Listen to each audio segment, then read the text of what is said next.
San Diego, it's time to fire it up. From the beaches to the ballparks, from the Gaslamp to North County, no one knows America's finest city like he does. You can't just punt on a Manny Machado prime year. He's a fourth-generation San Diegan, born and raised in the heart of this community. Passionate, opinionated, and always bringing you the real talk on your teams, your city, and everything in between. Braden totally knows his stuff. He's ready for the next step. That guy is good. Live and local, it's the Braden Surprenant Show. But I think Braden's one of the up-and-coming young stars in the media game in San Diego. Now, here's your host, Braden Surprenant.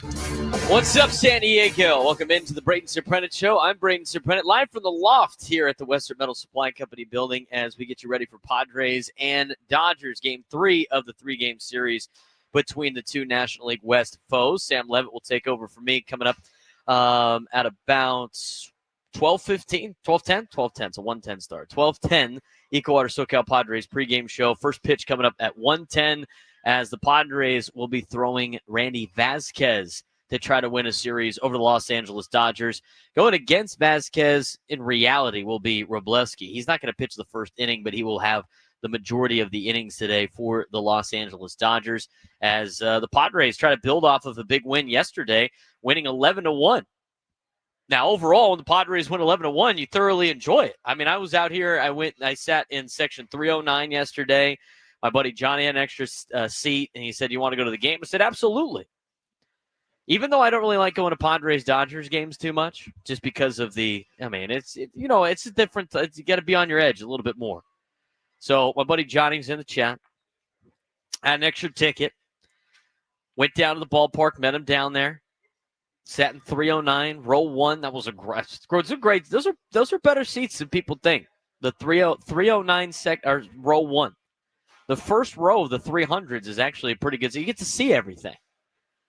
And so I got there and watched the game, and it was a fun game because the Padres, you put up 11 runs against LA and win 11-1. It's got to be great. But at the same time, it's not as exciting, obviously, as the game that you had the night before. I don't know if Jackson Merrill said that game was sick just as much as he did on Monday about the game, even though it was a loss. I thought overall it was kind of it's kind of flat because you go out there and you kick somebody's ass. But you know what? You can't complain about ass kickings too much. And for my team, I had this philosophy. I remember I used to say this even as a kid. In terms of watching games, and maybe I'm wrong here, but in terms of watching games, I would rather have my team absolutely destroy their opponent than have it be a close game and I have to drag it out. I don't mind those games as long as my team wins, and I've talked about this before, you just want your team to win. Do you need to go through the added stretch if you don't need to?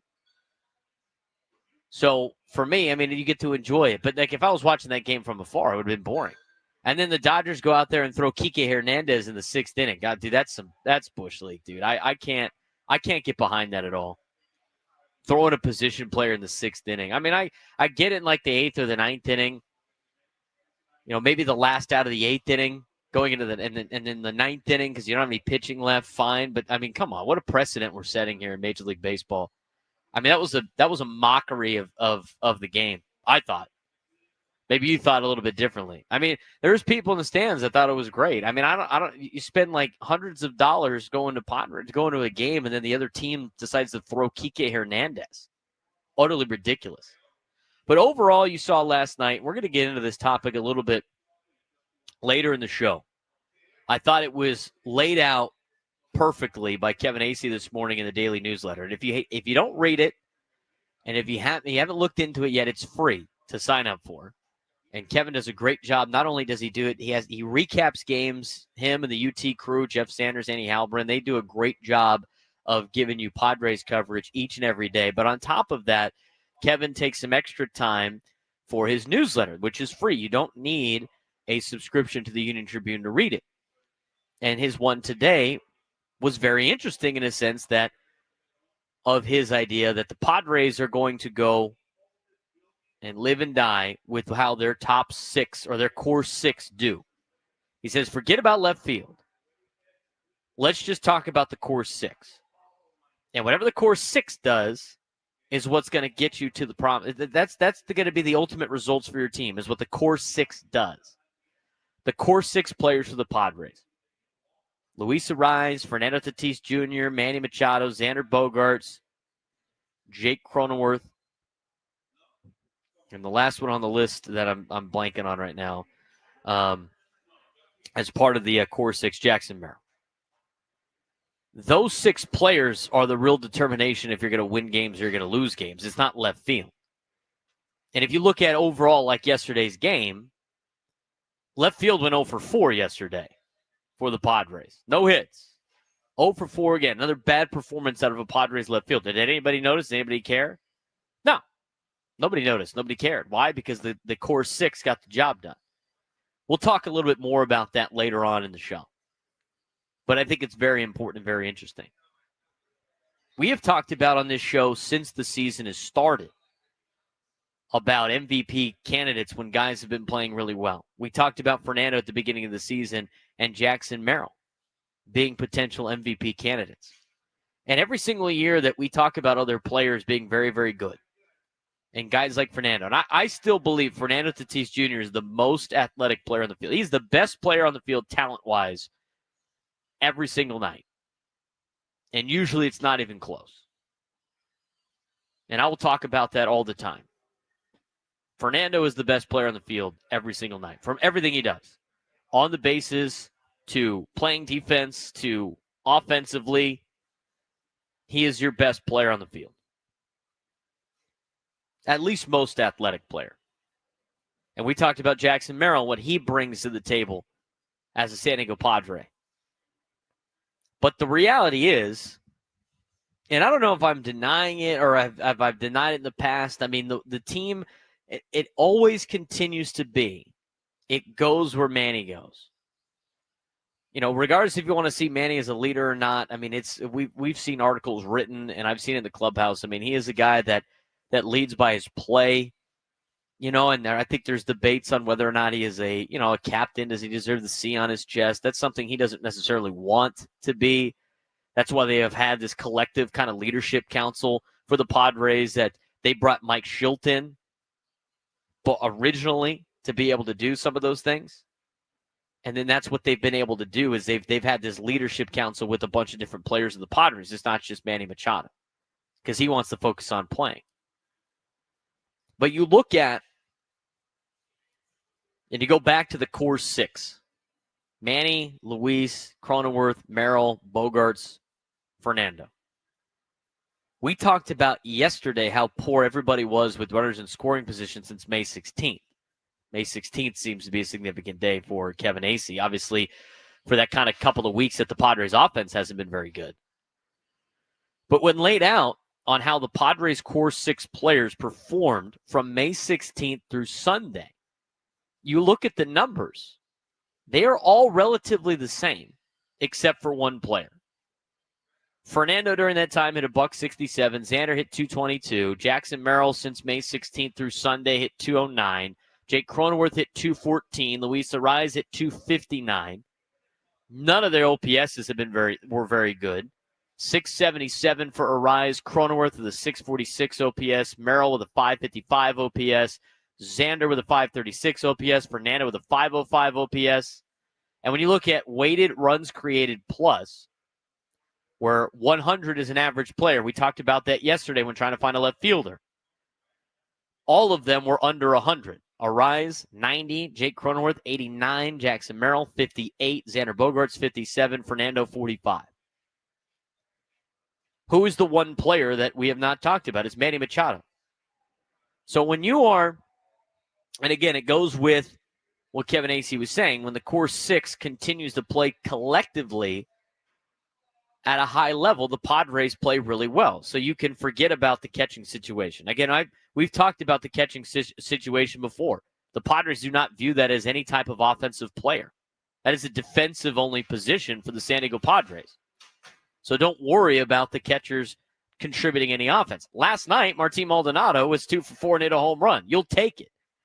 But you can't rely or depend on Martin Maldonado or Elias Diaz contributing at the catching position. That's one factor out of it. The other one, left field. I mean, left field, again, is not a position of this team that's supposed to be help carrying the team. It's the core six that need to get the job done. So when the core six gets the job done, the Padres win games. When they don't win games. But despite the core six not getting anything done, since May 16th, the Padres have actually won games.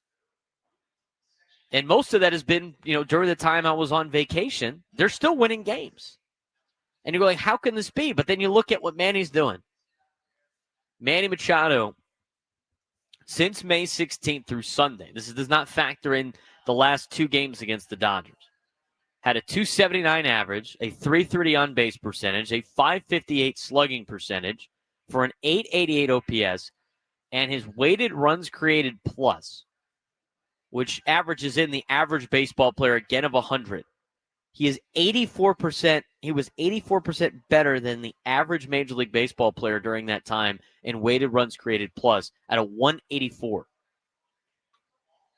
Manny Machado, as much as we give credit to Fernando for being the most athletic player, as much as we give credit to Jackson Merrill being that clutch guy, that clutch gene that the Padres have, that young superstar in the making, this team has always been and will continue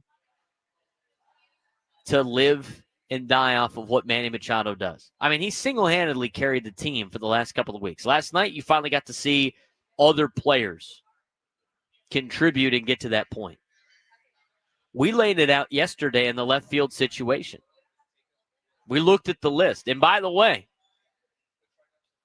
Frank and I were on to something because they had trade targets for the Padres in an athletic article, in the New York Times article by Jim Bowden. And we had all those guys on our list of who are the potential options for the San Diego Padres.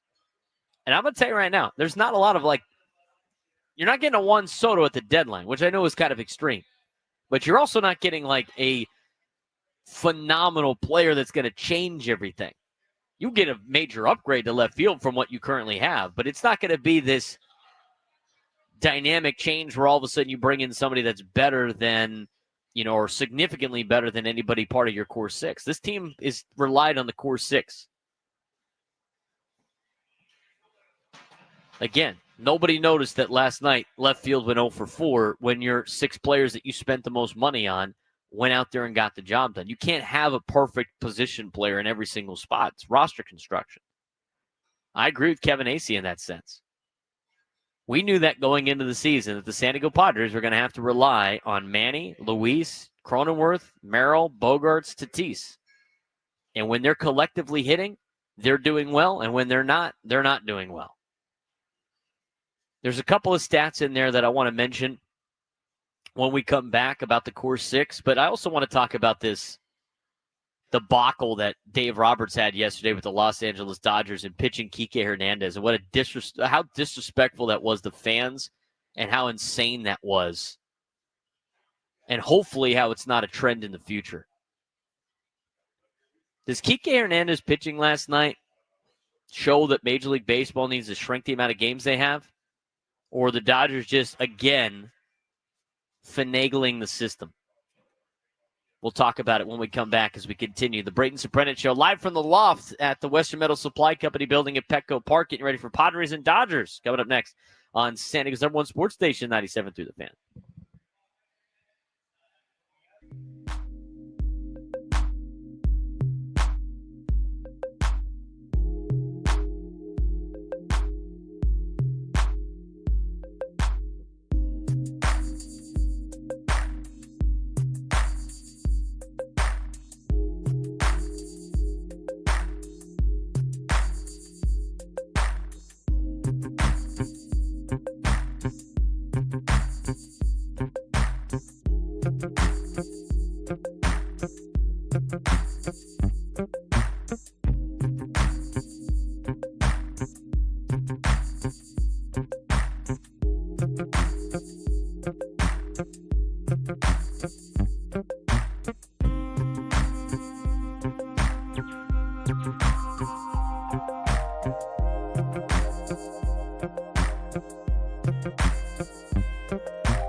This is Hour 97 through the Fans, brought to you by Frozen Ropes San Diego. Hey, parents, here's a message from Coach Kurt with Frozen Ropes. As your child 6 to 12 years old, our Baseball Summer League is the perfect fit for your player. Starting June 16th through August 17th, Summer League includes 8 practices, 8 games. Go to SanDiegoFrozenRopes.com. That's SanDiegoFrozenRopes.com. So last night I go to the game. Braden Surprenant here. Frank Marchese back in studio. Frank's doing some serious surgical work on the computer after they updated to Windows 11 or something like that. I'm a Mac guy, so I only have to use the Windows at work. Aha, there we go. Mike swing. Yeah, no, it is. It's Windows 11 now, which is fun. Windows 11. So Frank is frantically working behind the scenes to try to get our systems up and running just in time for our show to be a short show today. And we'll be out of here. Tomorrow we will have the roundtable at 10 in the morning with the boys, and then we will be on after that for a couple of hours, getting you ready for as an off day. First off day for the Padres in a while. Try to finish up this quick little homestand of 3 games against the Dodgers with a W. Take 2 out of 3 from LA before getting ready to take on Arizona and then back to LA next week. So I got invited to go to the game last night by my buddy Johnny. We sat in his season tickets. They're pretty good, nice in 309. There's not a bad seat in the house really at Petco Park, especially in the first row of 309. It's almost like you're in the low or the second level. They've had so many different sponsorship names. But is it still the Toyota Terrace? I don't even know. I just remember what it was when I was like a kid growing up. So we go to the game, and the Padres are putting up big runs, and sacrificial lamb for the Dodgers is the minor league pitcher that they had last night that threw like 115 pitches and kind of had to wear it for the bullpen that's already beat up for LA. And then they decided to go with Kike Hernandez in the 6th inning. And I thought, well, maybe is there anybody else warming up? Are they going to get like another mop-up guy, or are they going to literally go with Kike Hernandez for the 6th, the 7th, and the 8th inning? And my buddy Johnny's like, oh, they're just going to keep him. They're not going to burn any more pitching, which I understand from a strategy standpoint. But the precedent it sets, I think, is so ridiculous. I mean, I looked at last night, and I thought it was an embarrassment to Major League Baseball to have I always think it's a kind of an embarrassment for a position player to pitch, because it's not even like he's going out there trying to pitch. I mean, it's just a mockery. It's embarrassing. If you want to do that for like a couple of outs, fine. A 9th inning thing, at the end of a game that you're already out of, fine. But from the 6th inning on, dude, that is such. I thought that was Bush League last night. I mean, I think it's insulting to the fans that spent good hard money to go watch a Major League Baseball game. That was the closest thing I thought you can get Major League Baseball to load management in the NBA. I mean, that was the closest thing. And here's my kind of warning on this deal. Again, from a strategy perspective, it makes sense, right? You don't have enough pitching that day. You won game 1. You want to stay fresh to try to win the series. In Major League Baseball, you're not going to win every single day. Why not punt on the game to save your pitching staff to try to win on Wednesday? So if the Dodgers win today and they take 2 out of 3, it worked for them. It works out. But here's where it doesn't work out. Now other teams are going to start doing the same thing. Like if you're the Padres and you win the first couple of games of a series and you got another team coming up later on, you're just like totally punt on a game and have, one guy just kind of wear it and then have a position player that doesn't play a lot because he's not very good go out there and just pitch for 4 innings. I mean, I think that's ridiculous. And look, I know you don't have any pitching. It's time you got to pull guys up, send them down. I mean, it's just it makes no sense. Fans in general, and maybe I'm wrong here, but I enjoy watching sports because I want to watch the best players in the world compete at the highest level. And what we saw last night is not the best players in the world competing at the highest level. I mean, it's difficult for the Padres hitters to go up there and try to have good at-bats when you're facing pitching that is ridiculous. But the Dodgers pulled everybody out of their lineup. They threw in Kike Hernandez, who's basically just the batting practice pitcher. That's the only reason why he's employed on the team. He doesn't really bring you anything, aside from talking a bunch of S and not really doing anything. He's just, I'm going to go out there and wear my little helmet on the mound and then just kind of lob up pitches like it's men's slow pitch. Danny Vietti put out the question on social media about, like, with that situation, is that a sign that Major League Baseball needs to cut down the amount of games played? I don't necessarily know if that's the reason why, but if you're going to have teams start to do this more and, like, have this kind of mockery just to, like, kind of go through the motions to make it to the end of the season, I mean, why are you playing all these games? I mean, I understand why. It's for money and it's a business. But at the same time, like, people aren't going to want to pay a lot of money to go watch that. You know, I don't get it. I think it was disrespectful for the people that wanted to go out there and watch the Padres play the Dodgers last night. They've already had like rules put in place on the whole position player to pitch situation. You have to be down a certain amount of runs now to do it, but it should be like, if you're going to use a position player to pitch, it's got to be the 9th inning, and that's it. I mean, that was embarrassing last night. And you can't have, and people in the chat are like, what about a mercy rule? You can't have a mercy rule, man. You want people there for 9 innings. This is a business. It's an entertainment business. Like, you have to understand, this is not college baseball. This is not high school baseball where, like, you're trying to, where it's about the game. This is entertainment.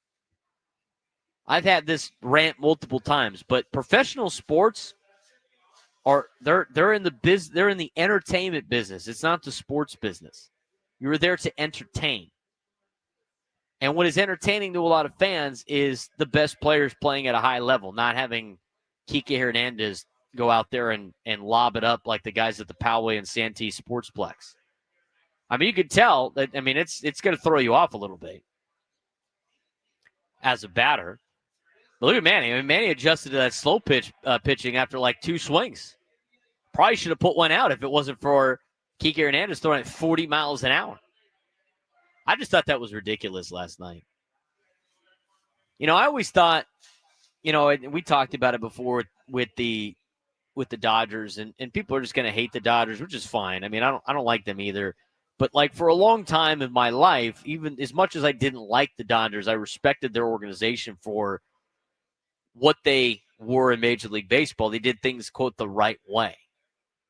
The last couple of years, man, they just completely thrown out being the classiest org in Major League Baseball. The disgrace that they showed last year in the postseason with the BS on the sinister sling, that was so low for the Dodgers. I mean, that was embarrassing. Like, if you're a Dodgers, you should be embarrassed by that. You should be the class of Major League Baseball, and you're doing shenanigans like that. That's after you get this deferred payments on Shohei Ohtani. Disgrace to Major League Baseball. And then you do it again by just going like, we're not even going to try this game because we're going to make sure our bullpen's set up for the next day strategically, and we're going to throw a position player that's not even really good enough to be on a Major League Baseball team, and it's just going to be antics for 3-4 innings. 3 innings because the Padres are winning, so you don't have to worry about having thrown 4. I mean, it's the direction the Dodgers are going in is disgraceful. I think it's disgraceful. It's honestly embarrassing. I mean, they used to be a classy organization, and they just continue to do ridiculous things that make a mockery of the game. They made a mockery of the game with the way they assembled their roster, and then everybody just goes like, "Oh, anybody can do this." They made a mockery of the game last year in the postseason by complaining about the littlest things and trying to paint the Padres as villains. And then they make a mockery of the game a couple of times this year by throwing Kike Hernandez for multiple innings when they're just like, we want to save our pitching. Best team money can buy. You don't have anybody come out of the bullpen and pitch and eat some innings. Utterly ridiculous. It's embarrassing. You should be embarrassed if you're a Dodgers fan. That's embarrassing what we saw last night. 833-288-0973, 833-288-0973. Kevin Acee laid out the core 6 for the Padres and what they have done and what the Padres have done in the wins column. And there's a couple of interesting stats that I think that need to be pointed out when talking about the success of the Padres and their core 6. We'll talk about it when we come back on the Braden Surprenant Show on San Diego's #1 sports station, 97.3 The Fan.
Welcome back to the Loft, top deck of the third story of the Western Metal Supply Company building here at Petco Park as the Padres get ready to take on the Los Angeles Dodgers for Game 3 of the 3-game series. Padres took Game 2 last night, 11-1, as they bludgeoned the Dodgers. And you got to see, for the first time in a long time, the core 6 of the San Diego Padres do a lot of damage at the plate.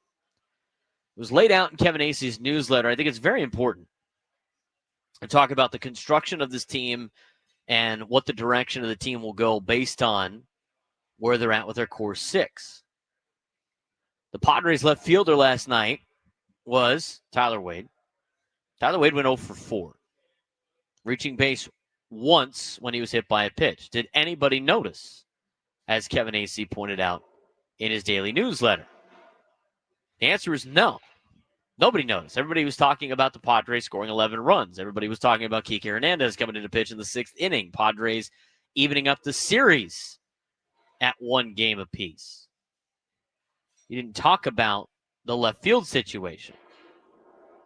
Why? Because the top of the order had 7 hits, and in the middle of the order had 6. Fernando Tatis Jr. said this: that's what we're capable of doing. We need to find a way to stay consistent on that. That was good. Kevin Acey lays out that he will not let the fact that catcher Martin Maldonado, who went 2 for 4 the home run, keep him from making his point. But this is Kevin Acey's point, and I agree with it.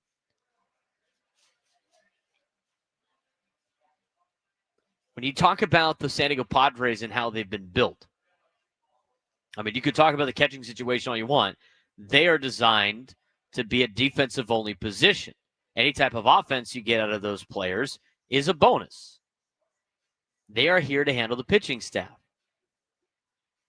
And truth is, too big a deal has been made out of how the left fielder hits. I think we've been all on that. That was our topic of discussion yesterday on the show.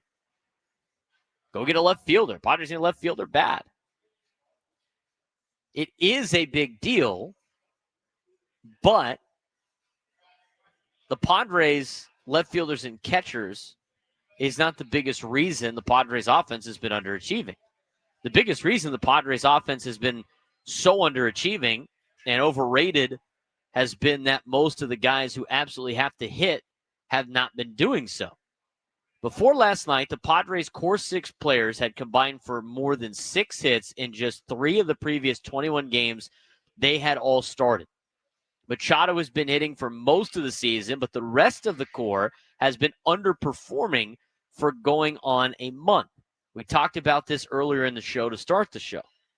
As laid out in the newsletter, some of the stats that were put out by Kevin Acee for the core 6 players: Manny Machado, Luis Arraez, Jake Cronenworth, Jackson Merrill, Xander Bogaerts, Fernando Tatis Jr. Those are the core 6. And as some people have put in the chat how, well, that guy's not a core guy because of X, Y, they are. Do not lose sight of the fact or the reality this team is built around Manny Machado, Jackson Merrill, Luis Arraez, Xander Bogaerts, Jake Cronenworth, and Fernando Tatis Jr. That is what the team is built around. As they go, the Padres go. Not every night, but that's usually the case. Looking back to May 16th, from May 16th through Sunday, none of those players, except for one, who we talked about potentially being an MVP, had over a 100 on their WRC+. WRC Plus is weighted wins created plus, which is on a scale of 100 being an average Major League Baseball player. Arraez, Cronenworth, Merrill, Bogaerts, and Tatis performed under an average baseball player. Some under an average baseball player by 55%. That was Fernando since May 16th. On an average perspective, none of them hit above 259. Arraez had the highest average since May 16th, hitting 259. Cronenworth, 214. Merrill, 209. Xander, 222. Fernando, 167. OPS numbers weren't very good. The highest was Luis Arraez at 677, followed by Cronenworth at 646, Merrill at 555, Bogaerts at 536, Fernando at 505. The one player that was a little bit different was Manny Machado. He was off the charts. That's a big reason why the Padres still continue to win games during this stretch. Here's the other thing that was pointed out in the newsletter before we kind of dive into this conversation. The core 6 have played together 40 times this year, where all 6 of them were in the lineup. The Padres are 12-2 when those players combine for 7 or more hits. They're 11-15 when the core 6 combines for 6 or fewer hits. Offensively, the Padres' core players in the last month or so have not been very good. If you want to look at the deeper dive in the wins and losses, the core 6 players in wins have hit 356 with a 432 on base, a 543 slug, which gets you a 975 OPS. Everybody else on the team, the other 3 in the lineup of basically the catching position and left field, and wherever they're not having a position player, and the DH really, they're hitting 289 in wins, a 375 on base, and a 710 OPS. In losses, the core 6 have hit 229 with a 624 OPS. The rest of the team is at $185 with a 473 OPS. They've been slow for a couple of weeks, but they know that they could potentially make that jump. I thought last night was a good saying in seeing some of these guys playing. Again, a lot of people want to point out that, it was against a minor league pitcher and it was against Kike Hernandez. But I like the at-bats I saw out of a lot of the players. Hitting the opposite way. I mean, the lefties were just peppering left field yesterday. The same thing for righties over to right field. Some of the doubles down the line that the Padres hit. Outstanding. I mean, we emotionally cut Xander Bogaerts on the show yesterday in our sarcastic first hour of yesterday's show. All 3 of the balls he put in play last night were over 100 miles an hour. Dennis Lin had a great tweet about that, by the way. And maybe he made an adjustment, or maybe it's just a one-day sample size. But Dennis Lin last night talked about, and he put out a tweet about those 3 balls that Xander hit and the significance of those 3 exit velos that he put in play. He did strike out one time, too. He goes, yes, Matt Sauer was made to wear it last night, but Xander Bogaerts has his first game with 3 exit velocities of at least not just 100, but 105 since at least 2014. The Padres will take it. Absolutely, the Padres will take it. Xander Bogaerts had his first game with 3 exit velocities of at least 105 miles an hour. I didn't even need to know the exit velocities yesterday because I was watching the game, and that first ball I was like, that looks like he scorched that. And then his 2 hits that he had, he scorched. So maybe he could be able to turn it around a little bit. He was hitting the ball hard at least. They got to get Jake Cronenworth going too. I mean, Jake Cronenworth and Xander Bogaerts right now are like the exact same player. Look at their stats. I mean, their stats are almost exactly the same. Cronenworth only went 1 for 4 last night. It would have been nice to see Xander or Cronenworth get a hit with the bases loaded and nobody out and then 1 out. But 2 consecutive strikeouts there was rough, and good thing it didn't come back to haunt the San Diego Padres in last night's game. But as of right now, 2 of your core players seem to be playing like the same, and that's Jake and that's Xander. If those 6 players can play to a level that is expected, at least accepted, not just expected, but accepted, the Padres were going to get back on track. And I think June will be a month that it can happen. Exit velocity determines whether or not a player is really washed or not. If you're hitting the ball hard at an older age, you're doing things well. If you're not hitting the ball hard, and then switch when you get to the point of maybe the guy's cooked or anything like that. But the core 6 players, good night last night. Padres ended up winning. Going to need that again this afternoon. We have the Padres lineup. We'll get to that when we after we get through your phone calls. 833-288-0973, 833-288-0973. Padres with the big win yesterday, 11-1. Getting ready for game 3 today. Padres trying to win the series over the Dodgers at Petco Park. First pitch will be at 1:10. EcoWater SoCal Padres pregame show with Sam Levitt will be at 12:10. Brad and Escondido are going to lead things off today on the Braden Surprenant Show. What's going on, Brad? Hey, Braden, how are you, man? Doing well. I really wanted to get in on yesterday's thing about Bogaerts, the hard ground ball to short. But hey, what about the kid from Miami, Stowers, their left-hander? That kid looked great when we played them. Is that an option? The kid from Christian High School? Yeah, Christian High School, good kid, great bat, left-handed. Yeah, we talked about him a little bit yesterday as part of like our left field situation that the Padres could potentially address. And yeah, they're going to address that position. I mean, but the team is built around the core 6, as mentioned before. That being said, it's not. We're not sitting here saying that the left field is not a problem. It is still technically a problem. In terms of like players to go after. Now, you could go after a guy like Stowers. We talked about his contract yesterday. He's obviously younger and he's got years of control. If you make the move with Miami, I mean, I think there's a lot of other options out there as well. But it just depends on what the Marlins would want for a guy like Stowers. The other thing, too, that Frank and I discussed yesterday, and I don't know if it really matters that much, whether or not the Padres think it matters is a different story, but we talked about it yesterday because of Monday night not having a right-handed hitter to be able to come up late in the game as a pinch hitter against the lefty or to come in and be a DH from the right-handed side. You don't have one of those right now. So are you looking to potentially add a left fielder that is a right-handed hitter instead of a left-handed hitter? But right now, all of the, really left-handed hitter, all the potential left fielders out there on teams that are not very good, a lot of them are lefties. So we'll see what the Padres can come up with. I don't know if that's going to be that big of a deal for them if they're looking for that, but it was definitely an interesting topic of conversation. We both like Stowers. I think it'd be kind of cool to have the San Diego kid here.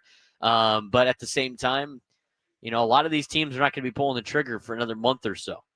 So we'll see what the Padres decide to do coming up at the trade deadline. We'll have, of course, more news and notes about that. We looked pretty good yesterday, Frank, about after Jim Bowden put out his targets for the San Diego Padres in left field. All those guys were already on our list. I think it just goes to show that we're not as dumb as we look. That's right. And we look dumb. But you know what? We're not dumb. Smarter than that. I mean, the only one that was on that list that we didn't have was Lourdes Gurriel, but that was because we knew that Arizona was not going to trade someone like Gurriel here inside the division. No, it's just never gonna happen. I mean, I'm not opposed to it.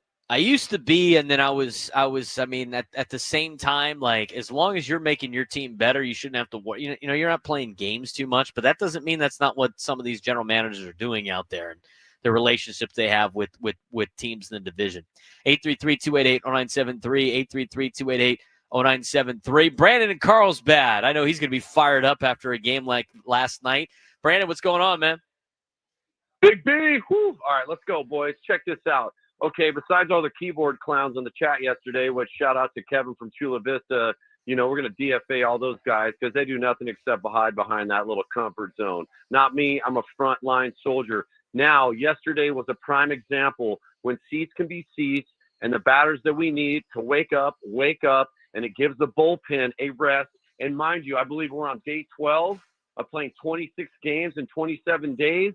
This is who we are, and this is what we can do. Now, yes, we got to address some of those issues, but we already know the catcher's position is for defense. The left field has some holes. But you know what? Like you said, man, when those core guys start turning on and we get a couple blips on the radar from the tail end of our batting, this is 11-1. You can talk about the Dodgers pitching all you want. We silenced their bats. Cease gave the bullpen a day off. And you know what? This is what we can do. So I'm fired up about that. I understand before I hear any of the little birds chirping on the line of what's going on. This is who we are. Let's go. Friar faithful. Boom. Let's shut them out today. God bless. Brandon, love the call as always. Get everybody fired up. He always gets Trav Gundy in the chat fired up every single time he jumps on the airwaves. But it's true. I mean, we're on 26 games in 27 days. I mean, they're in the midst of it right now without having a day off. Off day tomorrow. It'd be nice to get some good innings out of Randy Vasquez today. I was talking with Sam. I mean, this is a tough matchup for Randy. I mean, we have seen this Dodgers team be very patient at the plate over the last 5, 6, 7 years. This is a very patient hitting team that the Dodgers roll out there against a guy like Randy Vasquez, who is wild, and he walks a lot of players. He walks a lot of batters. He's got to stay in the strike zone today. He does give up some hits, but if Randy can make it through the day without walking a ton, it will help the Padres. It's a tough matchup for the Padres today with Randy Vasquez on the hill against this lineup. That's why it was very, very important to get the innings out of Cease yesterday. I said it yesterday at the game. I said, if you can get Dylan Cease through 7 innings, that's going to do wonders for your bullpen, because yesterday you really only had like one pitcher available. You went through the usage that the Padres bullpen has gone through on all these days in a row. And Kevin Acee pointed out in his newsletter yesterday about all the usage. In reality was the guys that didn't pitch on Monday were Adam and Morgan. Those are the only two. And as alluded, Adam could have used an extra day, and he got the extra day yesterday. So reality was you only had 2 guys yesterday readily available that you felt comfortable with. I'm sure there was going to be some guys that were hot that probably could have gone, but in terms of trying to keep your bullpen situation straight, that was great for the Padres to get 7 innings out of Dylan Cease and then let Morgan finish the game. He got such a big lead that Morgan could finish the game and get hit around a little bit. He only gave up 1 run, but that was huge. So now you have Adam on 2 days rest. Suarez got a day off. Estrada got a day off. I mean, all of your better bullpen arms got a day off, and they could be readily available today before you have an off day tomorrow, and then you get ready for Arizona. as part of this big stretch for the San Diego Padres, where they're trying to weather the 26 games in 27 days. This is one of two of their biggest stretches of the year. It started on May 30th against the Pirates. They took 2 out of 3 from the Pirates. They split with the Giants. They took 2 out of 3 from the Brewers. And now is a big day today for the Padres against the Dodgers to try to take 2 out of 3. The end of this kind of stretch is, and you have the Nationals a part of it, but reality is after to the game today, you got an off day, and then you're going to have to go again for 7, 8, 9, 10, 11, 12, 13 straight games before your next off day. It gets a little bit easier at the end of that particular stretch, but the tough stretch is from the Giants series, start of the Giants series on June 2nd to the end of the Royals series on June 22nd. That's the stretch of games that is the one of 2 very difficult stretches for the Padres in 2025. And currently on this said stretch, the Padres have a winning record. They are 1 game over 500 in this particular stretch. If they can play 500 ball during this group, or a little bit better than that, you're going to be in a really, really safe spot at the end of the year. That was the first stretch. The other one I think is in August, if we talked about this correctly. Yeah, August is brutal. You got, and right now the Cardinals are playing well, so we'll see where they're at in August. But August 1st starts a rough stretch. You play the Cardinals, the Diamondbacks, the Red Sox, Giants, Dodgers, Mariners, who have been very successful against the Padres in the last couple of years. And then you finish up August with the Twins. And then who knows what the Orioles are going to be like. But that's the other stretch. I think that stretch is probably even worse than the one that you have right now. But if you can weather the storm and you can make it through this particular part of the schedule around 500, you're in a really good spot in the middle of the summer when you're going to be able to go through, some other inferior teams, and you're going to get some of those mixed in. And the Padres have done really well against those teams this year. The last couple of years, you couldn't say that. But the Padres this year have done really well against teams that are under 500, which is a breath of fresh air. We got lots more to talk about here on the show. What do you want to talk about Dylan Cease? I mean, Dylan Cease last night, you could say what you want about the offense. Say what you want about the offense going against a minor league pitcher in Kike Hernandez. Dylan Cease faced the Dodgers' best yesterday. He had 11 punch-outs over 7 innings, only gave up 3 hits. Dylan Cease finally turning it around. We'll talk about that when we come back and get back to your phone calls as we get to hour 2 of the Braden Surprenant Show, San Diego's #1 sports station, 97.3 The Fan.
Hour number 2 of the Braden Surprenant Show, live from Petco Park at the Loft in the Western Metal Supply Company building. They're getting set up for all you fans to come into Petco today. Padres, Dodgers, Game 3 of the 3-game series.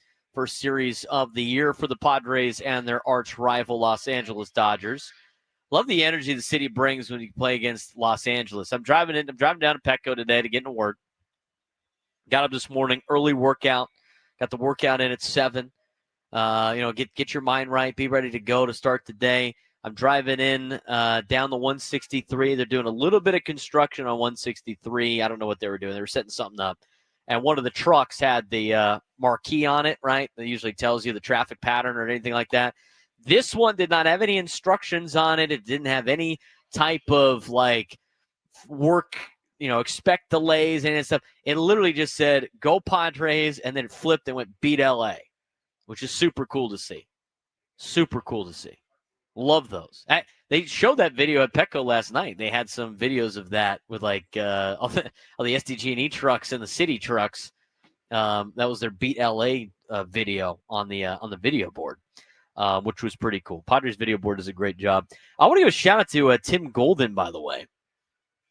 He caught Shohei Ohtani fouled off a baseball yesterday into the press box, into the Padres video board area.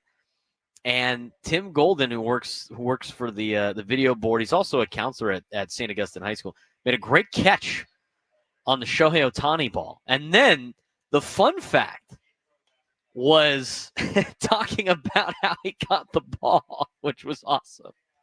So shout out to Tim Golden for making a great play. It was a great catch. Great catch. Video board media members are athletes too, Frank. Great catch last night by Tim Golden. Frank, if a ball hits you in the press box, you got a great seat up there. Are you making a play? Or are you diving out of the way? No, I'm running away, man. Protect the laptop first. Always protect the laptop. It was last year, I forget who hit it, but somebody hit a ball. Dennis Lynn, who had just gotten up like a couple seconds before, line shot right off the middle of his seat, was hit so hard it bounced over the walkway and into the seats in front of us. I am getting so far out of the way after seeing that. I went to Jesse and Tony. I'm like, listen, I never would have made fun of you for diving out of the way of a foul ball. After seeing how hard that thing was hit past me, no shot. Absolutely no chance am I catching anything up there. I'm trying to catch it, dude. I got to get ready for OTL, July 12th, over at Fiesta Island. You got to start working the hands a little bit. You got to be able to embrace it. I'm still trying to find a team for that, by the way. Huh? Do you want hands or do you want to be ready? I got the perfect hands for OTL. My fingers are not long and lengthy. They're a little stubby, which means catches all day. Yeah. Now, it's a little bit easier to catch an OTL ball than it is to catch a Major League Baseball hit by a Major League Baseball player, but you got to get the hands ready. You see a lot of OTL players out there in the stands that know how to make some catches. If I had a glove, I'll flash some leather, but I ain't going bare hand on something like that. Go play in the glove division there in an on back. You ever played OTL, Frank? Huh? You ever played OTL, Frank? I have not, no. It's a San Diego institution. And unfortunately, they get the number. Hopefully, the numbers increase. I mean, I loved going to Fiesta Island in the summertime when you play in the big over the line tournament. Man, it's so much fun. I've played in the men's open a couple of times now. I didn't get to play last year. I was late on the signups, and it's tough because like coaching football, we always have our big battle at the beach passing league tournament that weekend up in Huntington Beach, where we play against, teams from the Trinity League and some of the best teams in California. And so, but I want to be able to, play in the Open again this year. I'm trying to piece together my team, but I got too many people that are like afraid. It's like, let's go play. It's not that it's fun, dude. It's like, I know tons of buddies that have teams and stuff like that. I'm trying to get my own team together. I'm trying to convince one of my friends to go out there and play. He played college baseball, and he's like on the fence. He has to drink enough where I could get him to convince him to play, and he'll be out there. But I mean, no, dude, my people are like, you can't recruit from your softball. My softball team doesn't want to play, dude. They don't want to play. They want to use, I don't want to catch with my bare hands, dude. It's fun. It's different, and you don't have to run. It's the greatest beach sport ever. You can play the game while holding a beer or whatever drink of choice you want. I see guys out there all the time play front row with a beer in their hands, snag it one hand. It's fun, dude. I love OTL. I'll volunteer. We need to get as many signups for that as possible, huh? I'll volunteer as tribute. Oh, dude, Frankie, you don't want to get in the way. If you're diving out of the way of a baseball, where are you gonna play in the OTL court? No, You should come out and hang out. Maybe we should do that. Maybe I want to go down there and hang out a little bit. I want to be able to play. So I got one friend. I got my guy Nicky might be interested in playing, and then and I'm trying to convince my buddy Mike. I had my friend Sam. He was logged in, ready to go. Sushi Sam was going to play. Dude's going to Vegas instead. He's going to Vegas in July. I mean, what? Interesting. I'd rather play OTL, dude, than go to Vegas. One year they gave us a team, like they gave the station a team, and like nobody wanted to play. And I was like, I'll play. And so I took the team, and I had my brother play, and then I had one of our other friends play, Michael, and we actually did pretty well for we didn't get to practice or anything like that. It was super late. But I go out and practice. I'll go hit. I mean, I don't practice as much as the guys that win the OTL tournament, but I'll go out there and hit. I don't go down to I should go down to Mariners Point and play some pickup because those guys are really good. But I'll go hit at the park in Scripps Ranch and work on some things. My boy, my guy Eric Hilton, that guy, I usually get him out there to help play because Eric he's good enough. He's so good at his teams are always good at OTL. Him and Joe and the guys on his squad, they get a bye. They don't have to play the first weekend. They get a top 16 seed. They don't have to make it through the first weekend in tournament. I'm getting a bunch of DMs saying they want to play. Hey, OTL, let's go. Let's bring it out there. You know what? If you want to play, if you want to have OTL and start a team, get out there and start a team. We'll get you some Braden Surprenant Show shirts. Let's get some Braden Surprenant Show shirts out of Fiesta Island.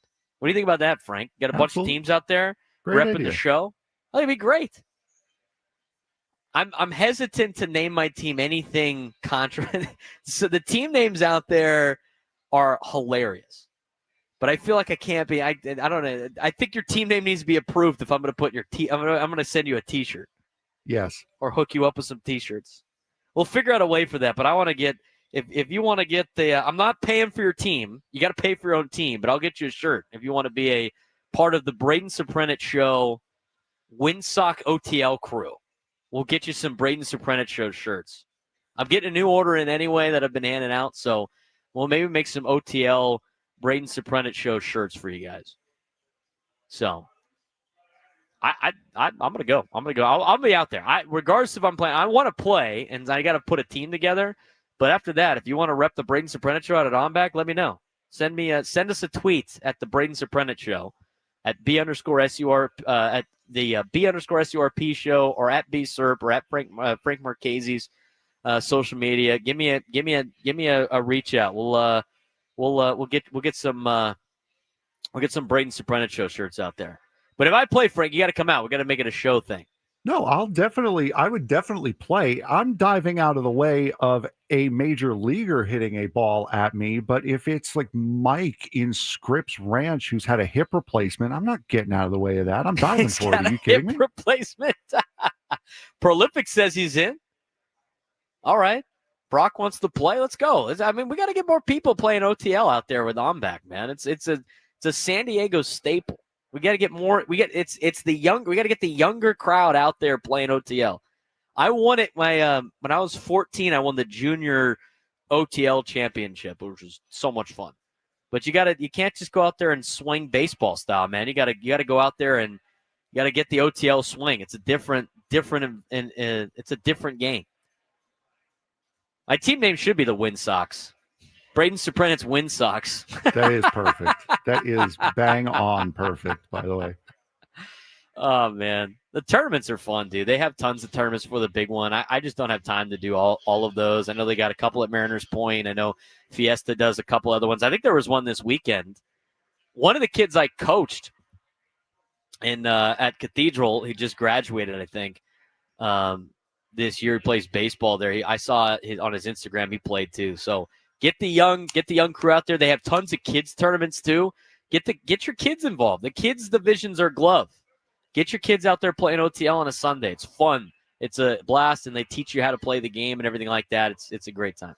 97.3 The Frogs. I love the names now too. It's great. And the other thing too, but Christmas said it right. Once upon a time, you used to have to, was it Beachcomber? Is that where you had to go? Somebody correct me if I'm wrong. I'm pretty sure you had to go down to the Beachcomber on a weekend or whatever like that, like early in the morning, stand in line to sign up for this tournament. If you weren't there in person on that day, you would have no chance of getting a team in for OTL. And then you would also, there's no nonsense over there. No bleep questions, I think, is one of their rules at OnBack. Team shirt sponsored by Boar's Head for Frank's Cold Cuts. Hell yes. Hell yes. We'll do that. We'll have Braden's Win Sox, and then we'll have another team sponsored by Frank. And it'll be Frank's Cold Cuts out there at OnBack this coming up on July 12th. I always want to play, dude, and I don't even if my team magically does well enough to go to the second weekend, I don't want to play this. I just want to play the one weekend. I don't want to go out there for a second, but we'll let the OnBack guys reach out about that. 833-288-0973, 833-288-0973. Do we still have those two callers, Frank?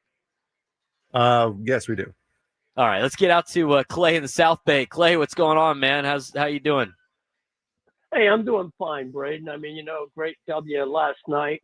And if you noticed, Dylan Cease is only sporting the stash again. Hopefully that's his secret to success. It was great to see him gut it out and actually pitch as many innings as he did. Got his 11th. He's Doc Holliday again. He's Doc Holliday again, Clay. I'll be your Huckleberry. He's got the mustache rolling. I love it. Exactly. But and it did tick me off. Let's tell you earlier, but it ticked me off too whenever the Dodgers kind of rolled up their offense or their team, took their ball, went home, and brought everybody else out into the game just so they could, sleep for 3 innings. But getting past all that, sometimes, and people can say what they want about the pitcher we faced yesterday, but they can always say it. But, sometimes we make the lesser pitchers look like Cy Young. I mean, sometimes we go into games and, shoot, they just beat us like a drum. But what I really want to focus on is Ohtani, Betts, and Freeman. Freeman's the only one out of the 3 that's actually been pretty much hitting.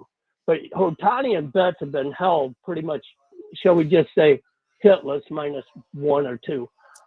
But I think our pitching staff has been doing a great job. Yesterday was nice to see the team actually get contagious hitting. Get up, everybody's getting a hit. They're rocking it. They're doing what they were doing earlier on in the season and last season at the end.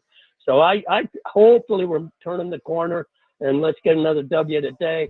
Let's beat LA. Absolutely, Clay. Couldn't say it better myself. That's the pitching staff has done a great job. It's been the pitching staff and Manny Machado that's been carrying the team for the last couple of weeks, and that continued again last night. I mean, Dylan Cease was really good, and hopefully that's the coming to that Dylan Cease needs to be that pitcher that you expect him to be for the San Diego Padres in a contract year. I mean, he's competing for a contract, not just with the Padres, but with the rest of the teams in Major League Baseball.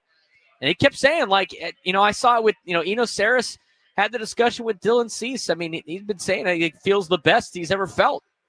Feels great out there pitching. So hopefully this is the turnaround he needed. I mean, he faced a really good Dodger lineup yesterday, and he did so well. They started pulling their guys, and the offense gave the help as well. 833-288-0973, 833-288-0973. Let's get out to Derek in La Mesa. Derek, what's going on, man? My man, brother. Hey, Braden, I'm sorry if I'm behind the times a little bit. The Stash game was fantastic on your trip, but I've been down chasing a trophy truck at the Baja 500, so I just got back. So I got a question for you because I got a message for J.D. Wicker. Has San Diego State hired a baseball coach yet? I don't think they have yet. I mean, I heard your boy was getting looked at a little bit, your boy Rusty Filter. So I don't know if that might be in play. I've seen a lot of the names out there, that might that have been on their big target list. It sounds like they're going to spend a little bit more money on baseball, which is or at least more resources on baseball. That's the rumor, Derek. So maybe that is the case. Hopefully that is the case because Tony Gwynn Sr. was keeping that program alive for a long time, and it'd be nice to have San Diego State put a lot of more resources into a program that has produced a lot of great Major League Baseball players. And when you got Aztec for life and alumni and Brock Ungrich running USD and winning conference championships year in and year out, it'd be nice to have all three teams in town be really good at baseball and a really good baseball city, Derek. Yes, sir. I agree with you 100%. Now, here's the deal. I'm not saying Rusty, because Rusty and I were teammates, and yeah, I'm lobbying for that guy. Okay, we were teammates, and I'm not saying we never lost to USD. I'm not saying we never lost to UCSD, because we did when we were there. But here's the deal. We expected to win. We were San Diego State. We expected to beat USD. We expected to beat UCSD. That was the standard. And here's the deal. Rusty Filter is a dude. We have to bring a dude. If he wants to recruit dudes, we need a guy that is a dude. And Rusty is that guy. The guy was at San Diego State for years as a player, as a pitching coach, and then lo and behold, oh, that's weird. He gets the number one draft pick in the Major League Baseball draft, and then lo and behold, Stanford snaps him up. And now he's at Santa Clara, and he's recruiting against Stanford. So he's at Santa Clara. Now the record's sub 500. Okay, well, when you're recruiting against Stanford, that's pretty hard. He's a dude. J.D. Wicker, if you're listening, there's one name. It's Rusty Filter. Hire this man. Let's get San Diego State baseball back from the embarrassment that they've become.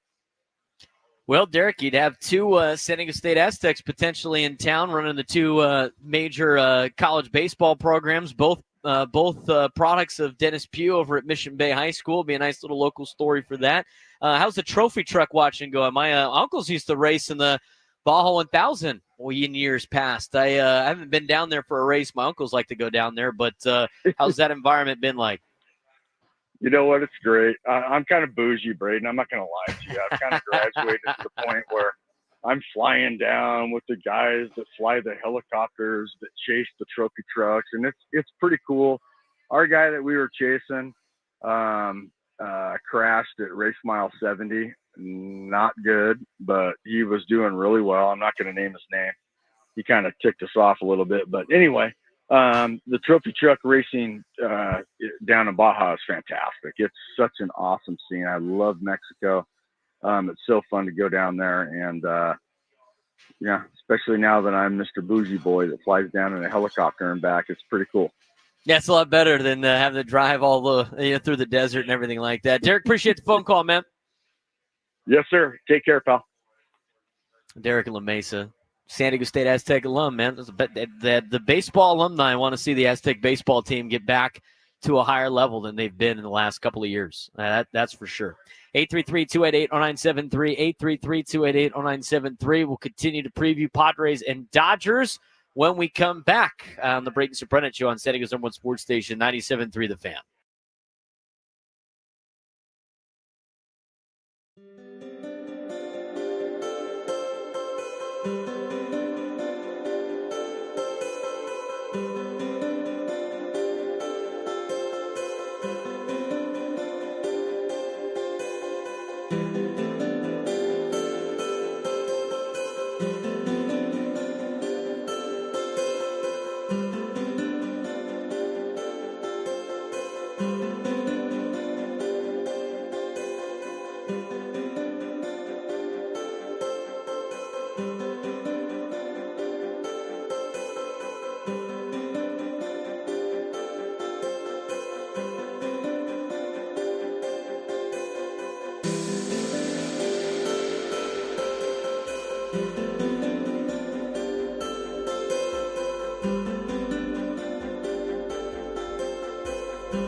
Braden Surprenant Show live and local each and every day from 10 to 2 on San Diego's #1 sports station, 97.3 The Fan. A little bit of a short show today. We got Padres baseball coming up at 1:10. Padres-Dodgers, game 3 of a 3-game series between the two NL West foes.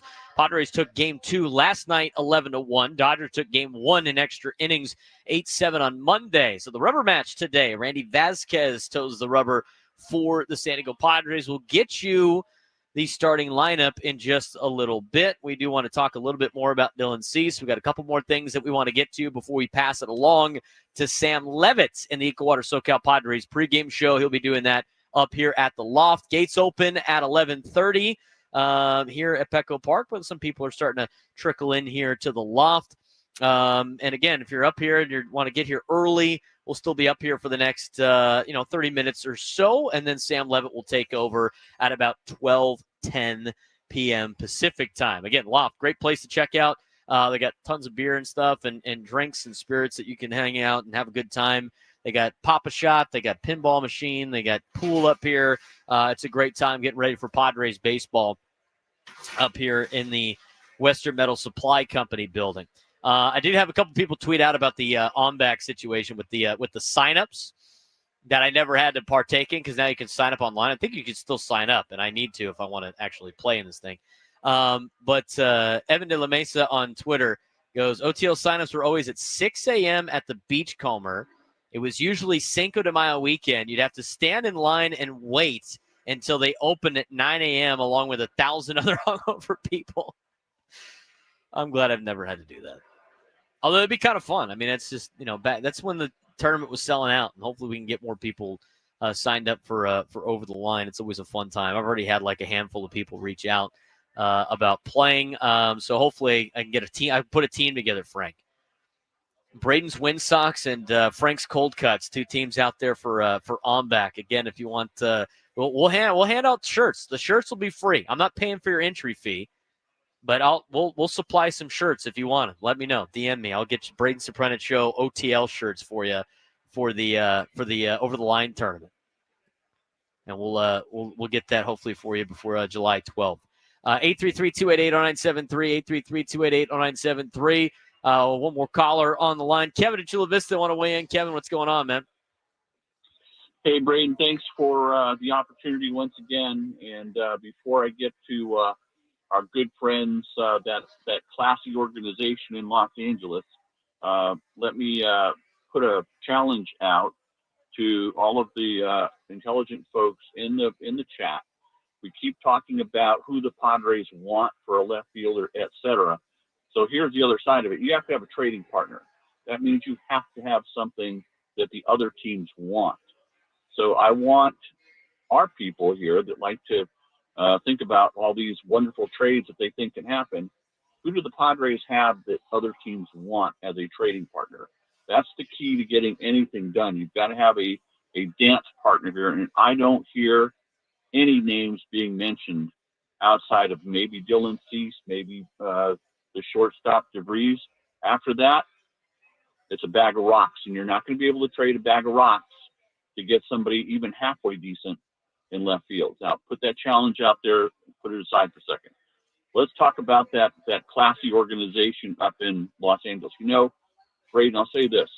Back in the day, when the O'Malleys ran the team, the Dodgers were actually a classy group that you looked up to. They conducted themselves with honor and dignity. The nonsense that they pulled last night and all the other nonsense that they pulled in the offseason lacks any degree of class and dignity, and has besmirched the reputation of that great organization that used to be great. So this is where we are and what we have with Los Angeles, and they don't understand. They better understand now. This is why we hate them, and most of the rest of the baseball community hates them, because they have turned themselves into a classless ball. And to do what they did to that pitcher last night, forcing him to throw 110 pitches, was absolutely demeaning and inhumane what they put that man through. And there needs to be an investigation into the Dodgers as well. Finish up with this last thought. See what you think. It's going to be an amazing September for the Dodgers, because all of a sudden those 15 pitchers that you have on IL right now, I'm going to bet that a lot of them all of a sudden get healthy for the playoffs. I think they're well, Kevin, some of those pitchers are out for the year. They were put on the injured list last year into this year, not expecting to pitch, which kind of like they like to, everybody's bitching and moaning that the Dodgers have 14 guys on the injured list. Start looking at some of the names on the list. I mean, they'll get 3 or 4 of those guys back, but a lot of those guys were never going to pitch anyway, and some of them are just non-factors. It's just kind of like a sob story for the Major League Baseball's favorite team. We like to say the Dallas Cowboys are America's team. Major League Baseball's favorite team are the Dodgers, it seems like. Well, like I said, I understand that a lot of them are out for the year, but there's going to be enough of them coming back, Braden, that all of a sudden they're going to get healthy. Blake Snell is going to find the fountain of youth. I mean, it's all coming. And this is how they've conducted themselves. The reason why they've loaded up on all these pitchers in the first place. They got the money to do it. Great. But you know what? We hate the Dodgers. That's the last thing I'll say. They need to understand they're a classless group. Absolutely, Kevin. I'm honestly disappointed in them. I mean, they used to be, and we talked about it before, a classy organization. They're just not anymore. It's embarrassing. Their organization's embarrassing with their antics over the last couple of years. But that's, I agree. Now the thing with the trade thing, you do need to have something. But the left fielders that we mentioned yesterday, Frank and I, which by the way, we're not as dumb as you think, Frank, as we talked about. Jim Bowden had all the same names that we came up with yesterday for a potential trade in terms of targets for the Padres in left field. And the thing is, though, is A.J. Preller's a wild card. I mean, you could be talking about the same guy over and over again, and then all of a sudden you'll be like, oh, well, maybe this guy might be an option, and you go, I don't think that can happen. And then in 2 seconds, all of a sudden he's a member of the San Diego Padres. So it's a big X factor to build a big wild card for the Padres, but I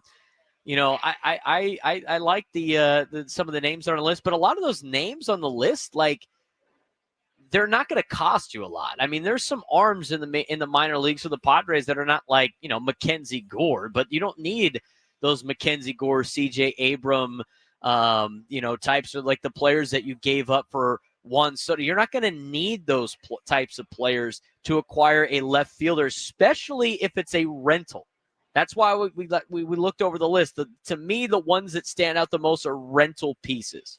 That's why we talked about the potential deal. Maybe you swing a Ryan O'Hearn as a DH and a Cedric Mullins from Baltimore. Now, the downside of that, they're both lefties. You really need a right-handed hitter. It would be nice to have a right-handed DH, but maybe something like that might be in the works. We've talked about it before with Dennis Lynn reporting the Padres were interested in acquiring Jarren Duran from the Boston Red Sox. If you're a Padres fan, you better hope the Red Sox start to lose, because they're starting to win right now and get themselves out of a situation where they would be selling at the deadline. But the one thing with the Red Sox is they have minor leaguers pushing Jarren Duran out. They have top prospects that are outfielders that are pushing Jarren Duran out. He is an asset that they don't need, but what they need is pitching, and the Padres don't have that at the ready to trade away. So those are some of the things that might play out in the next couple of months. But as we mentioned before, and everybody always wants a left fielder tomorrow, there's only a handful of teams that have, at this point, given up on the season that would make a trade this early in the season. Not to say that we haven't seen it before. I mean, Preller acquired Arise last year very early, but that Marlins team last year was like the Rockies this year. To an extent. I mean, the record was a little bit better last year than the Rockies are, and the Rockies are an anomaly. But those are the type of teams you're talking about that make trades way before the trade deadline. Historically, there's always a exception to the rule. But as we talked about before, when it comes to the Padres and the way that they're built on their core six. And if their core six does not perform at a high level, they're not going to win. You can't ignore the fact that the core six is built to carry this team. And then when they don't, blame the left field and catching position. Yes, left field and catching for an offensive perspective is a problem. But the bigger problem is you need your core six players to accumulate more than 6 hits. That is what you're looking for if you're the Padres. You need your core 6 players getting more than 6 hits combined in a game. If they do that, they're probably going to win. If they don't, they're probably going to lose. That's the team that the Padres have built in 2025. You can blame left field all you want. And we've done our fair share of blaming the hole that is in left field in the rotating position that really, like, of players that play there. And that does need to be addressed at the trade deadline. But at the same time, understand that the problem is Bogaerts, and the problem is Cronenworth, and the problem is, Tatis having the month of May that he had. The problem is Luis Arraez getting off to one of the worst starts in his career to a season, even though he's still hitting, 270. That's not Luis Arraez level numbers. But think about all those things that are impacting. Jackson Merrill has had a rough last couple of weeks. So hopefully, Fernando, this is the month of June. The month of June is a big month for Fernando historically. So maybe this is the sign of come where he can start to get hot again. I think the summer months are going to really take this offense to a new level. But we'll see. And hey, hopefully that starts today. Frank, do we got to take one more break? I can't remember. I think we have one more break, right? When we come back, I'm going to get you the starting lineup for the Padres. We're going to talk a little bit about Dylan Cease in the outing he had yesterday, what Mike Schilt had to say about Dylan Cease, and we will also get you a sports thread to finish up the show. I'm Braden Surprenant. He's Frank Marchese back in studio. I'm here at the Loft at the Western Metal Supply Company building, getting ready for Padres-Dodgers, Game 3 of the 3-game series, leading you into the Ecowater SoCal Padres pregame show with Sam Levitt at 12:10. We will continue at the Braden Surprenant Show when we come back on San Diego's #1 sports station, 97.3 The Fan.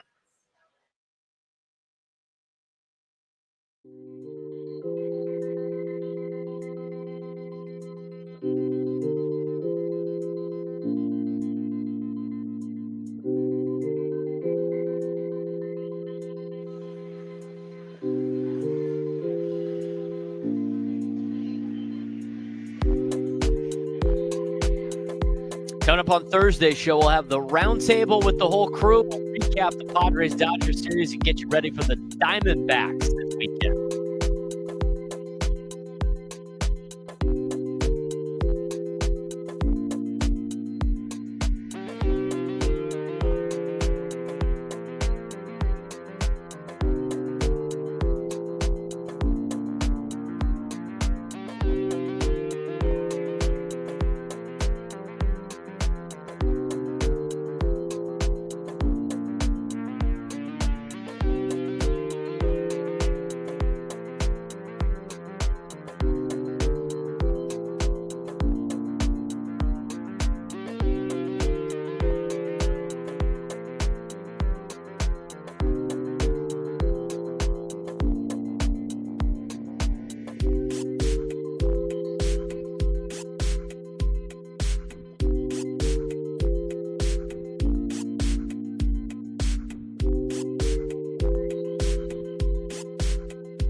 Start filling nicely here at the Loft, top level of the Western Metal Supply Company building. Braden Surprenant Show, leading you into the EcoWater SoCal Padres pregame show with Sam Levitt.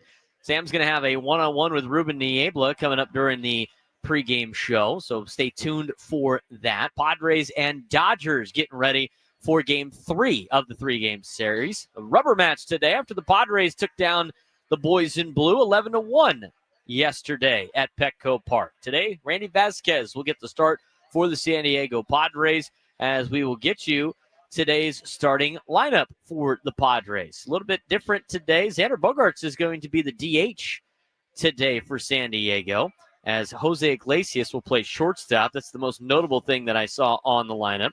And as I pull it up right now, leading off and playing right field, Fernando Tatis Jr. Batting second and at first base, Luis Arraez. Batting third and playing third base is Manny Machado. Jackson Merrill starts in center field and bats cleanup for the Padres. Gavin Sheets batting fifth, playing left field. Xander Bogaerts, the designated hitter, bats sixth. Batting seventh and at second base is Jake Cronenworth. Batting eighth and at shortstop, Jose Iglesias. And batting ninth and catching is Martin Maldonado, coming off a 2-for-4 performance last night with a home run to left field. Always love seeing the home runs out of Martin Maldonado. I saw a tweet. It was like, have you seen like those memes where it's the text emoji or not text app on an Apple phone, and it has like 1 or 2 on there as a notification when it's my birthday, and then they had the same thing with like 47 text messages. It says when Martin Maldonado hits a home run. Call the family, man. I mean, that was a big moment last night. Martin Maldonado getting a bomb for the San Diego Padres. Super cool to see. So Maldonado will catch today for Randy Vasquez, the starting pitcher for your Padres. Again, Tatis Jr., Arraez, Machado, Merrill, Sheets, Bogaerts, Cronenworth, Iglesias, Maldonado, and Vasquez, the starting pitcher for the Padres. Starting pitcher last night in Dylan Cease was exceptional. I mean, he was up to his ace-like stuff yesterday. Got the win for his second win of the year, 2-5 now after he was able to knock down the Dodgers yesterday. Cease went 7 innings, allowed 3 hits, shutout baseball, 11 punch-outs, and 5 walks through 103 pitches, 68 for strikes. Of those 5 walks, I mean, there was 1 inning where he walked the bases loaded and was able to get out of it, which was great to see out of Dylan Cease. He had been talking about how he's been feeling really great. He's been talking about he feels his pitches have been very good, and he just hasn't really been able to fully put it together until last night. What a great outing it was. What did Mike Schilt think about Dylan Cease's outing yesterday? Here's what he had to say in yesterday's postgame. Dylan was really good. We got into that starter 7-inning spot that is really important to us, and obviously we were able to open it up with a lot of relentless at-bats throughout, top of the lineup, carrying the weight for the most part down through bogey, but the whole team effort. Maldi contributed the 9, but yeah, it was important. There's a couple. Cease getting to be this guy. How important would that be for you guys here? Huge. Huge. And the way he did it tonight is a great blueprint for it. Dominated 0 and 1-1 counts. So he's just, first 3 pitches were 2 out of 3 were almost all strikes. So he does that. It's earlier outs. It's sets him up for the strikeout that he clearly has and wants, but also allows him to get earlier outs, which wins for, 100 pitches, 7 innings. That's pretty much the recipe. Dylan Cease's outing last night was great for the bullpen because the bullpen has been overused for the last couple of weeks and all these days in a row. Last night we looked at the bullpen usage chart, and last night going into last night's game, there was only 2 pitchers that hadn't thrown the night before. It was Jason Adam, who probably needed an extra day of rest anyway, and it was David Morgan. And Morgan came in to pitch. He was really the only guy available last night for the San Diego Padres. And the fact that Dylan Cease could eat 7 innings and then you can let Morgan give you 2 innings because your offense was so good was a huge move for the San Diego Padres. That equals the Kike Hernandez trying to save the bullpen for the Dodgers yesterday. So great to see that. That outing for Dylan Cease was so important for the bullpen. Here's what Mike Schilt had to say about that. the starting pitching, being able to go deep in the game is a big part of it. Not to force it, but to be able to do it and do it effectively. So that's a starting point. And then you mentioned the bullpen. I mean, especially in the stretch of games where we are in, you can be a little bit more aggressive with your bullpen if, you're in a stretch where we were at the beginning of the season, first 5 or so weeks where days off were more available, but they're just not right now. So we've been having to, and the guys have been great in the bullpen, as we all know. No bullpen's perfect, clearly, but we've relied on them a lot, and they've picked their spots for them and been able to get them where they need to be for the most part. But that's not a recipe you want to hold on to for a long period of time. And then also coupled with, the offensive numbers that allowed us to go and just Morgan grab the 8th and 9th and have a little breathing room. So all of that's important for those reasons.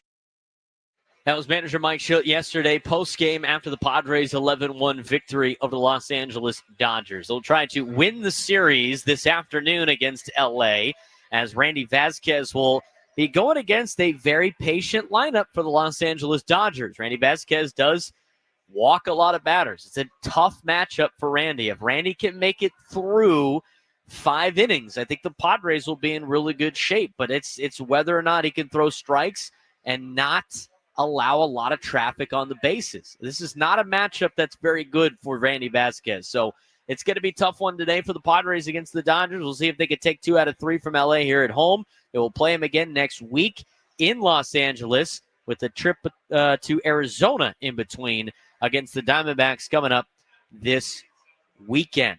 I do want to mention Mike Shildt, as we heard from him moments ago. He will be on Ben and Woods on Friday. Tune into the Manager's Report with Mike Shildt this Friday at 9 a.m. on Ben and Woods. Manager's Report is refreshed by EcoWater SoCal. Try alkaline water for just $9.95 a month. EcoWater SoCal, keeping it soft since 1925. We're continuing our baseball coverage here on 97.3 The Fan. That is presented by T-Mobile at T-Mobile.com. I get a great deal on an iPhone 16 Pro. And I do want to mention, I hadn't teased it today. I totally forgot. We are still giving away tickets to Padres and correct. We have other tickets to give away. We have those tickets to give too. We have multiple tickets to give away today. We have tickets for the Padres and Royals game, and we're going to do that right now. The Padres and Royals game for June 21st, as the Padres will celebrate. It's like a Star Wars weekend that weekend. So if you are listening right now and you want to go to the June 21st Saturday game against Kansas City, 833-288-0973, 833-288-0973. If you are the 5th caller to call Frank right now, you will win tickets to the Royals-Padres game on June 21st. 5th caller, 833-288-0973, 833-288-0973. I see Rod over here at the Loft trying to call in to get some tickets. We'll see. Good luck to Rod here at the Loft. But 5th caller, you'll win tickets to see Padres and Royals. Once Frank has that situated, since we poorly planned this, I do have to give away tickets to a Quezon event.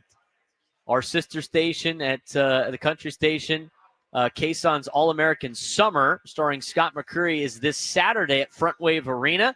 You're ready for a night of red, white, and red, white, and you at Quezon's All-American Summer. The party is happening Saturday, June 14th at Front Wave Arena with Scott McCreery, the band Perry, Kelsey Hart, and Will Mosley. Grab your tickets before they're gone at AXS.com. So, and this is hard to do. So once Frank gets us a winner, we're going to throw out the phone line again and try to get rid of the Quezon tickets before we make Frank, who is now an octopus, touching it, being a bunch of limbs all over the place, running a bunch of different things back in studio, can get us ready for the sports thread to finish up today's show. So I think we got a winner already for the Padres tickets. So congratulations there. And once Frank gives me the okay, we'll try to give away the country tickets coming up this weekend at Front Wave Arena. We don't have a noon lunch hour today because we're ending at 12:05 to get you ready for Sam Levitt and EcoWater SoCal Padres pregame show.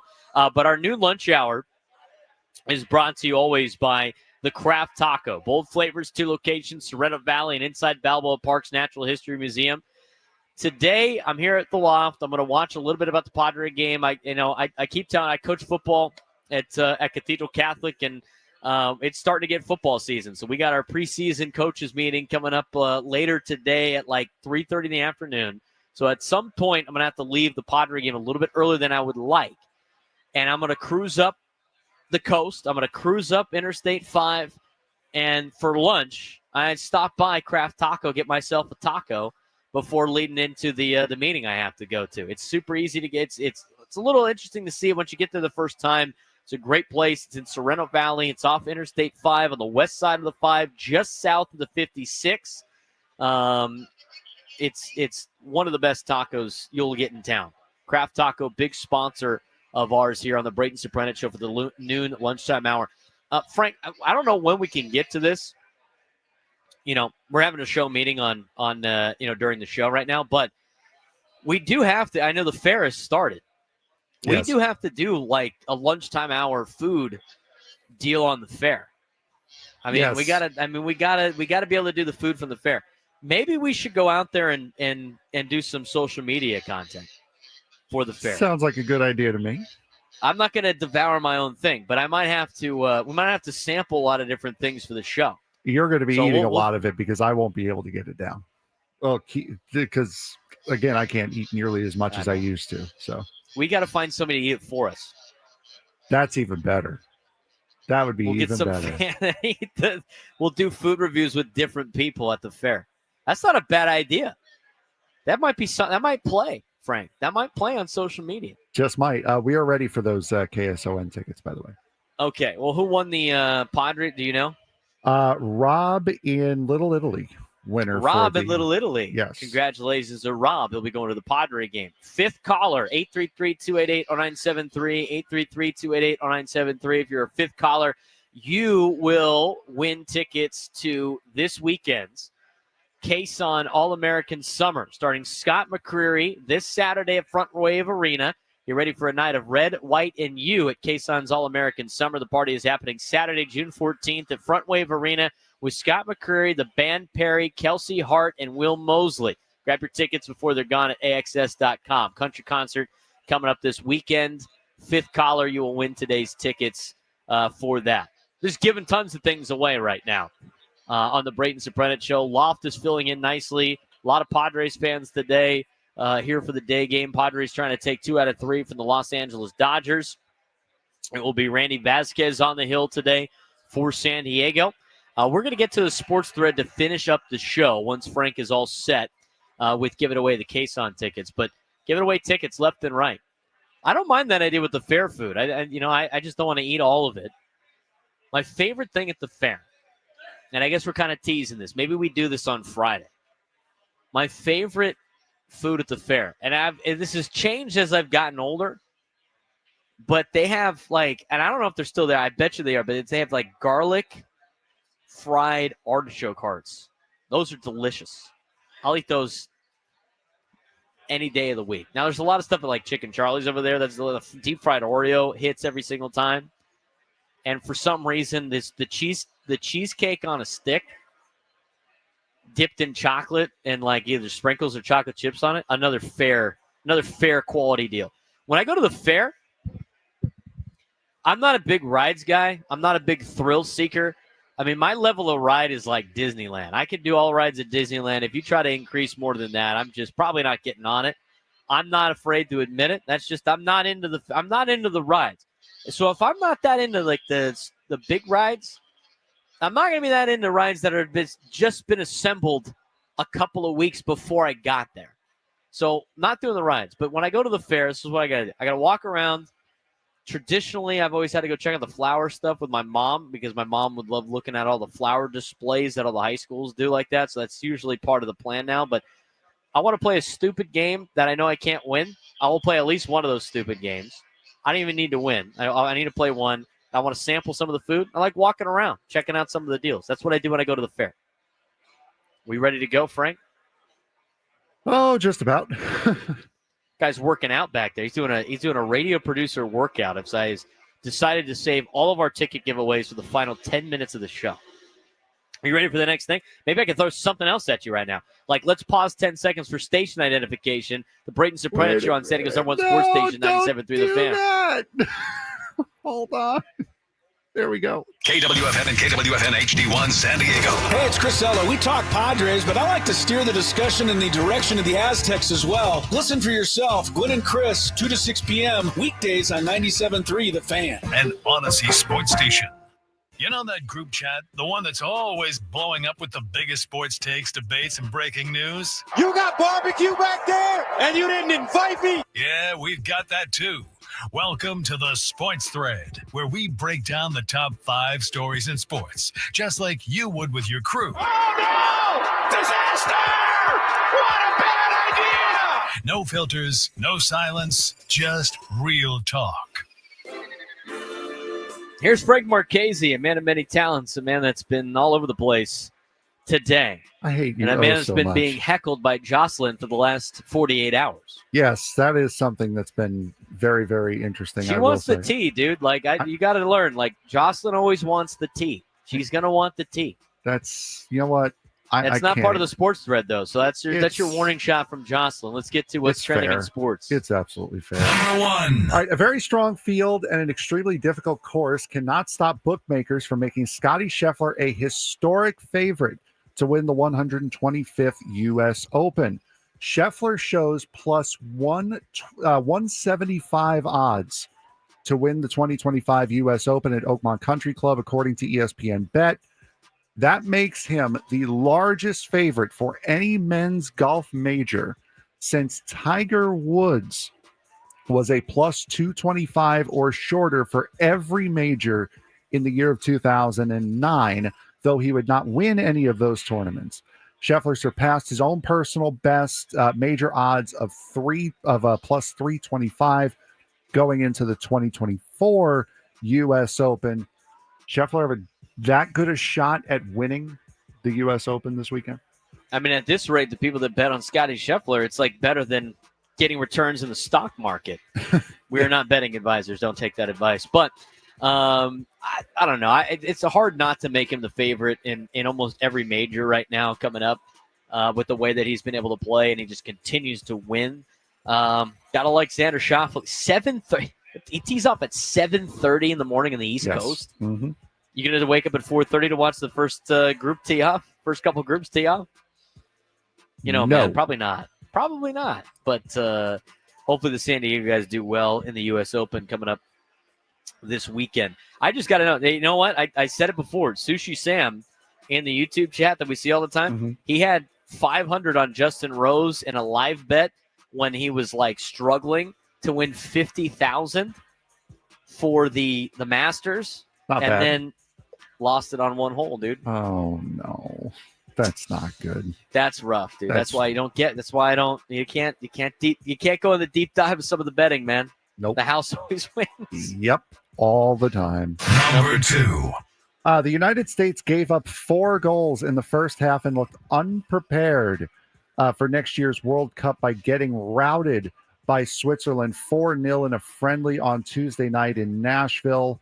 A lot of the blame is being shouldered by the head coach, Mr. Pochettino, who was coaching Chelsea at the beginning of this year.